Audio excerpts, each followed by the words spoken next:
देखिए आज के वीडियो लेक्चर में मैं आपको बताऊंगा about the third application of the Kohlrausch law, और वो एप्लीकेशन है calculation of solubility of sparingly soluble salt. ये स्पेरिंगली सोल्यूबल सॉल्ट क्या होते हैं, ये सॉल्युबिलिटी क्या होती है, ये आज के वीडियो लेक्चर में हम समझेंगे। तो आइए शुरू करते हैं आज का video lecture which is on the calculation of solubility of sparingly soluble salts। sparingly soluble salts के लिए solubility का कैलकुलेशन। मैं आपको ये कॉन्सेप्ट ऑफ solubility के बारे में सबसे पहले बताना चाहूँगा कि ये solubility क्या चीज़ होती है। देखिए ध्यान से समझिएगा, आपके पास 1 लीटर वाटर था और उस 1 लीटर वाटर में आपने 20 मोल्स को क्या कर दिया है, डिज़ोल्व कर दिया। अगर मैं कहूँ कि 20 मोल्स डिज़ोल्व किए तो व्हाट इज़ दी मोलैरिटी, तो आप कहोगे 20 मोल पर लीटर। ठीक, आपके पास उसी वेसल के अंदर ऐड करने के लिए कहीं से 10 मोल और आ जाते हैं और आप वो 10 मोल भी उसके अंदर ऐड कर देते हैं, तो आप टोटल मोल्स कितने हो रहे हैं, 30 मोल्स। अब मैं आपसे कहूँ कि क्या है मोलैरिटी, तो आप कहेंगे 30 मोल पर लीटर। फिर क्या होता है, फिर आप उसके अंदर 40 मोल्स ऐड करते हैं, मतलब 10 मोल्स और ऐड करते हैं। तो जब आप उसके अंदर 10 मोल्स और ऐड करते हैं तो मैं क्या कहूँगा कि क्या है उसकी मोलैरिटी, तो जवाब होगा 40 मोल्स पर लीटर।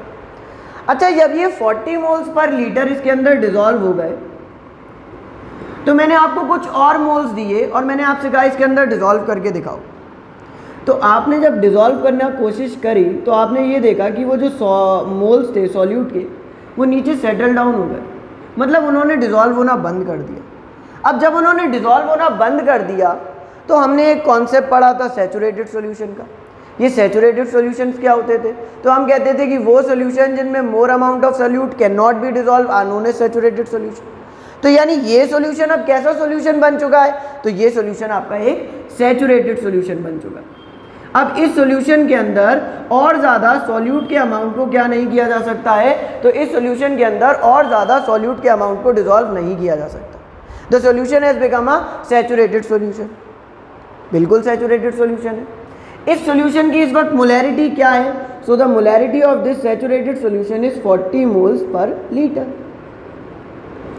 अच्छा, अब मैं आपसे कहूँ कि सॉल्युबिलिटी क्या होती है, तो मैं आपको सॉल्युबिलिटी की डेफिनेशन बताता हूँ। सॉल्युबिलिटी की डेफिनेशन होती है कि the maximum amount of solute which can be dissolve in a specific amount of solvent और अ सॉल्यूशन।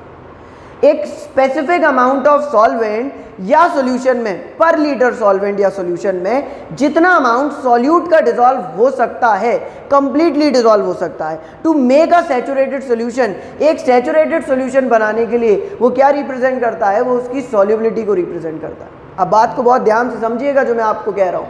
मैं आपसे कह रहा हूँ कि व्हाट इज सॉल्युबिलिटी, तो मैं आपको ये बता रहा हूँ कि the maximum amount of solute which can be dissolve in a specific amount of solvent to produce a saturated solution। जैसे यहाँ 1 लीटर में 40 मोल्स डिसॉल्व हो सकते थे, अब 40 ही वो मैक्सिमम अमाउंट है जो इसके अंदर डिसॉल्व हो सकता है, बिकॉज 40 से ज़्यादा डिसॉल्व करने पर सॉल्यूशन के अंदर वो मोल्स नीचे सेटल डाउन हो जा रहे हैं, यानी 40 मोल्स पर वो सॉल्यूशन कैसा सॉल्यूशन हो गया है, सैचुरेटेड सॉल्यूशन हो गया। तो यानी कि इसकी जो सॉल्युबिलिटी है वो कितनी है, तो इसकी जो सॉल्युबिलिटी है वो 40 मोल्स पर लीटर है, क्योंकि 40 मोल वो अमाउंट है जो कि डिसॉल्व हो सकता है कितने सॉल्वेंट में, 1 लीटर में। तो सॉल्युबिलिटी कितनी है, 40 मोल पर लीटर। तो बात ये होती है कि for saturated solution, saturated solutions के लिए जो मोलैरिटी होती है वो किसके बराबर हो जाती है, तो वो बराबर की हो जाती है सॉल्युबिलिटी की। सिंपल सी बात। देखिए मैंने आपको सिंपल सी बात कही, मैंने आपसे कहा कि आपके पास एक वेसल था, उसमें 1 लीटर पानी था, अब 20 मोल्स डिसॉल्व कर दो ज़रा, तो आपने कर दिए। मैंने पूछा बताओ मोलैरिटी क्या है, आपने कहा 20 मोल्स पर लीटर। मैंने कहा 10 मोल और डिसॉल्व कर देना, आपने कर दिए। मैंने पूछा मोलैरिटी क्या है, आपने कहा 30 मोल्स पर लीटर। फिर मैंने आपसे कहा कि 10 मोल्स और डिसॉल्व कर देना, आपने कर दिए। वो डिसॉल्व भी हो रहे थे, कंटिन्यूसली डिसॉल्व भी हो रहे थे। मैंने पूछा मोलैरिटी क्या है, आपने कहा 40 मोल्स पर लीटर। मैंने कहा और डिसॉल्व करो, तो आपने कहा ये तो डिसॉल्व नहीं हुए। तो मैंने आपको बताया कि अब सॉल्यूशन सैचुरेटेड सॉल्यूशन हो गया है, और इस सैचुरेटेड सॉल्यूशन की मोलैरिटी क्या है, तो वो है 40 मोल्स पर लीटर। इस सैचुरेटेड सॉल्यूशन की मोलैरिटी क्या है, तो इस सैचुरेटेड सॉल्यूशन की मोलैरिटी 40 मोल पर लीटर है। अच्छा, मैंने आपसे पूछा कि व्हाट इज सॉल्युबिलिटी, तो आपने कहा कि the maximum amount of solute which can be dissolve in a specific or a fixed amount of solvent to produce a saturated solution. एक सैचुरेटेड सॉल्यूशन बनाने के लिए जितना अमाउंट ऑफ सॉल्यूट डिसॉल्व किया जा सकता है वो क्या रिप्रेजेंट करता है, वो उसकी सॉल्युबिलिटी रिप्रेजेंट करता है। So if I ask you what is the solubility of this solution, you will answer 40 moles per litre. यानी कि सैचुरेटेड सॉल्यूशन के लिए सॉल्युबिलिटी और मोलैरिटी दोनों बराबर नहीं हो जाती है, बिल्कुल बराबर हो जाती है। सैचुरेटेड सॉल्यूशन के लिए सॉल्युबिलिटी एंड मोलैरिटी दोनों एक दूसरे की क्या हो जाती हैं, बराबर हो जाती है, बिल्कुल हो गई। देख लीजिए 40 moles per litre, 40 moles per litre. So for saturated solution molarity is equals to solubility. Remember this, बहुत इंपॉर्टेंट बात बता रहा हूँ मैं आपको कि सैचुरेटेड सॉल्यूशन के लिए मोलैरिटी किसके बराबर हो जाती है, मोलैरिटी जो है वो सॉल्युबिलिटी के बराबर हो जाती है, यानी S is equals to what, capital M। इस बात को याद रखिएगा, ठीक। अच्छा, तो आप ये समझ गए कि for saturated solution molarity is equals to solubility. थोड़ा सा मैं आगे ले जाता हूँ आपको। अब मैं आपको बताता हूँ कि ये स्पेरिंगली सोल्यूबल सॉल्ट क्या होते हैं। देखिए, स्पेरिंगली सोल्यूबल सॉल्ट वो सॉल्ट होते हैं which are dissolve to a very less amount in this solvent. जो बहुत कम मात्रा में डिजॉल्व होते हैं सॉल्वेंट के अंदर, उन्हें आप क्या कहते हैं, स्पेरिंगली सोल्यूबल सॉल्ट कहते हैं। AgCl, AgBr, BaSO4, these are dissolved to a very less amount। मतलब आपके पास एक वेसल था, उस वेसल के अंदर सॉल्वेंट था, आपने AgCl डिजॉल्व किया, AgCl का कुछ अमाउंट डिजॉल्व भी हो गया, बाकी सारा अमाउंट जो था वो बिल्कुल साइड में जैसा था वैसा का वैसा ही क्या हो गया, सेटल डाउन हो गया।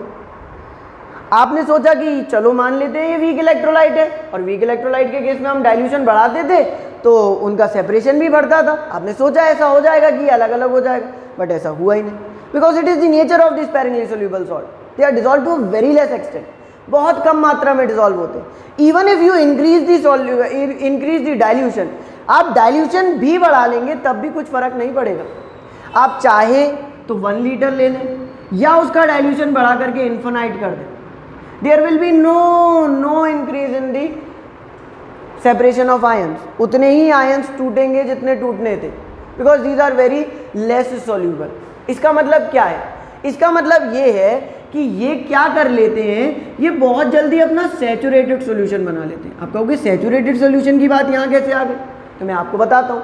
देखिए, सैचुरेटेड सॉल्यूशन क्या था, सैचुरेटेड सॉल्यूशन एक ऐसा सॉल्यूशन था जिसके अंदर और ज़्यादा सॉल्यूट डिसॉल्व नहीं हो सकता था। क्या स्पेरिंगली सोल्यूबल सॉल्ट में और ज़्यादा सॉल्यूट डिसॉल्व हो रहा है, नहीं हो रहा है। Even if you increase the dilution there is no effect on the solubility, dilution बढ़ाने के बाद भी सॉल्युबिलिटी पर कोई इफेक्ट नहीं हो रहा है। यही बात तो मैं आपसे कह रहा हूँ, आपने पानी बढ़ाया, वीक इलेक्ट्रोलाइट होता तो आप एक्सपेक्ट कर रहे थे कि और ज़्यादा सॉल्युबल हो जाएगा, बट यहाँ तो सॉल्युबिलिटी इंक्रीज ही नहीं हो रही है, बहुत कम इंक्रीज हुई, इतनी सी इंक्रीज हुई कि ऑलमोस्ट नेग्लाइजेबल हो गई। इसका मतलब ये है कि क्या हो रहा है, क्या हो रहा है, क्या हो रहा है, ये हो रहा है कि सॉल्यूशन कैसा हो गया है, सैचुरेटेड हो गया। अब अगर सॉल्यूशन सैचुरेटेड हो गया है, सॉल्यूशन सैचुरेटेड हो गया है, तो बात तो एक फिक्स हो गई कि इनकी मोलैरिटी किसके बराबर हो जाएगी, सॉल्युबिलिटी के बराबर हो जाएगी। और एक बात और, इनके लिए जो molar conductivity at a particular concentration है, वो molar conductivity eight infinite dilution के बराबर हो जाएगी। अब ऐसा क्यों हो रहा है, लिमिटिंग मोलर कंडक्टिविटी के बराबर हो जाएगी। मैं आपसे कह रहा हूँ कि मैंने कह दिया कि ये क्या करते हैं, ये सैचुरेटेड सॉल्यूशन बना लेते हैं और इतने बदमाश हैं कि even if you increase the dilution वो टूटते ही नहीं है, कोई फर्क ही नहीं होता है। तो इनके लिए जो पर्टिकुलर कंसंट्रेशन पर मोलैरिटी है लैम्डा, मतलब लिमिटिंग मोलर कंडक्टिविटी है, वही इनकी इन्फिनाइट डाइल्यूशन पर रहेगी, क्योंकि इंक्रीज ही नहीं हो रही है। तो यानी इनके लिए मैं लैम्डा एम इन्फिनिटी की जगह पर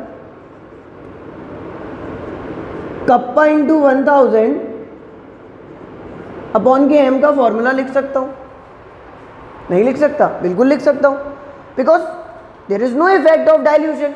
इंक्रीज इन डाइल्यूशन का तो कोई इफेक्ट हो ही नहीं रहा है। जब इंक्रीज इन डाइल्यूशन का कोई इफेक्ट नहीं हो रहा है तो लैम्डा एम किसके बराबर हो गया, लैम्डा एम इन्फिनिटी के बराबर हो गया। लैम्डा एम इन्फिनिटी के बराबर हो गया तो लैम्डा एम वाला फॉर्मूला यानी कप्पा इंटू 1000 अपॉन एम लगा दिया मैंने, और ये फॉर्मूला आ गया मेरा। अब जब ये फॉर्मूला आ गया तो मैंने तो आपसे कहा है कि मोलैरिटी किसके बराबर है, सॉल्युबिलिटी के। तो मैं इस फॉर्मूले को थोड़ा सा और एक्सटेंड करके लिखता हूँ। मैं लिखूंगा कप्पा इंटू 1000 अपॉन के सॉल्युबिलिटी।